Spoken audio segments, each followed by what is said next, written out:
খেলার টুকরো খবর ফাস্ট ট্র্যাকে। এবার প্যারিস প্যারালিম্পিক্সের উদ্বোধনী অনুষ্ঠানে দেখা গেল জ্যাকি চ্যানকে। উদ্বোধনী অনুষ্ঠানে মশাল হাতে দেখা যায় তাকে। সমাজ মাধ্যমে ভাইরাল সেই ছবি। বিশ্ব অ্যাথলেটিক্স অনূর্ধ্ব 20 চ্যাম্পিয়নশিপের হিটে 3000 মিটার স্টিপল চেজে ভারতের জাতীয় রেকর্ড ভেঙে দিলেন শাহরুখ খান। হিটে ষষ্ঠ স্থানে শেষ করে ফাইনালের জন্য যোগ্যতা অর্জন করেন শাহরুখ।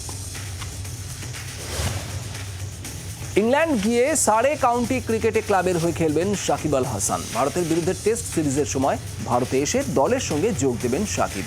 খবর বাংলাদেশ ক্রিকেট বোর্ডের সূত্রে।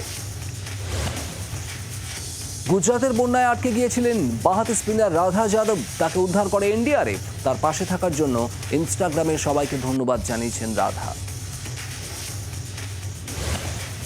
আশুতোষ বাট সেন্টিনারি হলে হকি বেঙ্গল আয়োজিত কলকাতা হকি লিগ 2024-এর পুরস্কার বিতরণ অনুষ্ঠান। Kolkata hockey league champion east Bengal ক্লাবকে ট্রফি দিয়ে সম্মানিত করা হলো। খেলতে গিয়ে মাথায় গুরুতর চোট। সব ধরনের ক্রিকেট থেকে অবসর নিতে চলেছেন অস্ট্রেলিয়ার 26 বছর বয়সী ক্রিকেটার উইল পুকোফক্সি। বাংলার আওয়াজ, বাঙালির আবেগ, জি 24 ঘন্টা।